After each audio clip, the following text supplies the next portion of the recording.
Hello friends, good morning. তো সকাল সকাল উঠে নিয়ে ফার্স্টে জামা কাপড় ধুতে দিয়ে দিয়েছি।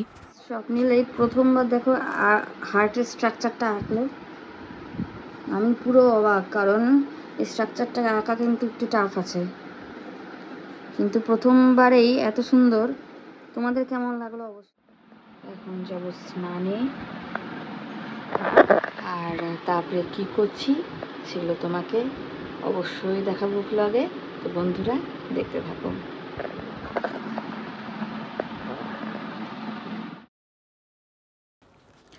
হাই ফ্রেন্ডস, তো বিকেলের দিকে আমরা বেরিয়ে পড়েছি সানডে স্পেশাল ঘুরু ঘুরু করতে।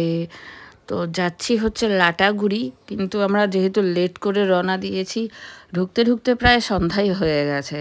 আর দেখো কি সুন্দর হচ্ছে লাইটস দিয়ে সাজিয়েছে, যেহেতু হচ্ছে বাসন্তী পূজা চলছে। আর এদিকে আমার প্রচণ্ড পরিমাণে ঘুম পাচ্ছে, এই জন্য হচ্ছে চোখ খুলে রাখাটা অসম্ভব হচ্ছে। তার মধ্যে এত গায়ে হাওয়া লাগছে যে আরও ঘুম ঘুম ভাব লাগছে। তো আমি আর মাঝখানে আর তেমনভাবে শ্যুট করতে পারিনি, যেহেতু অন্ধকার হয়ে এসেছিলো। তো এখন আমরা হচ্ছে ব্যাক করছি, দেখতেই পাচ্ছ। আজকে আর লাটাগুড়ির বেশি কিছু দেখাতে পারলাম না, তার কারণ আগেই বললাম অন্ধকার হয়ে এসেছিলো। আমরা বেশিক্ষণ দাঁড়াইও নি, শুধু হচ্ছে একটু চা খাওয়া হয়েছে, আর হচ্ছে ছেলে একটু কোল্ড ড্রিঙ্কস কিনলো, এই যা।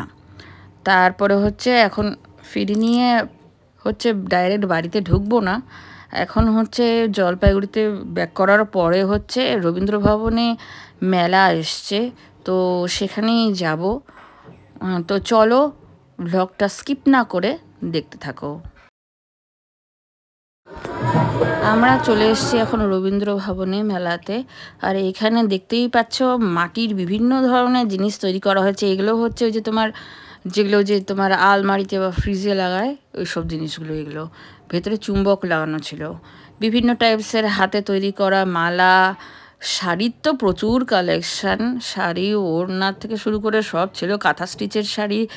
তারপরে বিভিন্ন টাইপসের ব্যাগ, বিভিন্ন জায়গার থেকে হচ্ছে তোমার মেলায় এসছে। শান্তিনিকেতনেরও হচ্ছে বেশ কিছু কালেকশান দেখেছি।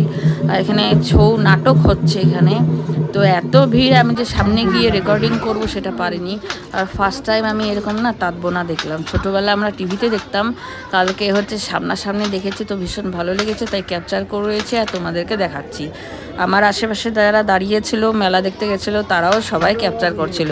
এই জন্য ভিড়ের মাঝখানে যতটা যা ক্লিয়ারলি তুলতে পেরেছি তাই তোমাদেরকে দেখাচ্ছি।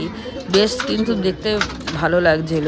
এসব জিনিস সচরাচর দেখা যায় না, তো মেলার মাধ্যমে এগুলো তুলে ধরা হয়েছে, তো খুবই ভালো লাগছিল মোট কথা।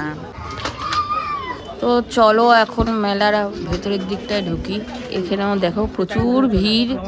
আর এই দোকানটায় গেঞ্জির উপরে নিচে হাতে এই দাদাটা হচ্ছে তোমার ডিজাইন করছে, তো সেটাও একটু তোমাদের সামনে তুলে ধরলাম। এখানে তোমার 250 টাকার থেকে শুরু করে বিভিন্ন রেঞ্জের গেঞ্জি রয়েছে। তারপরে শাড়িগুলোর দাম আমি আর জিজ্ঞাসা করিনি, জাস্ট দেখলাম আর দেখালাম তোমাদেরকে। তো হচ্ছে বেশ ভালোই লাগছিল, নিজে হাতে কি সুন্দর ফেব্রিক ডিজাইন করছে। আর প্রচণ্ড পরিমাণে ভিড় ছিল। স্বপ্নের জন্য ভাবছিলাম এখান থেকে একটা গেঞ্জি কিনবো, কারণ কিন্তু গেঞ্জির সাইজ হচ্ছে উল্টাপাল্টা হচ্ছিল আর কি, ওর জন্য আর নিতে পারিনি। আর বিভিন্ন টাইপসের আচারের দোকান, চালের দোকান, এটা একটা চালের দোকান, এগুলো বসছিল। আর শাড়ি, কুর্তি এগুলো তো আছেই। তো চলো, ব্লগটা কেমন লাগলো অবশ্যই কিন্তু বলো। এখন বাড়ি ফিরবো। তো ফ্রেন্ডস চলো, আজকে সারাদিন অনেক ঘোরাঘুরি হলো, অনেক মজা হলো। তোমাদেরও কেমন লাগলো ব্লগটা অবশ্যই জানাবে। লাইক, কমেন্ট আর শেয়ার করতে কিন্তু ভুলবে না। বাই।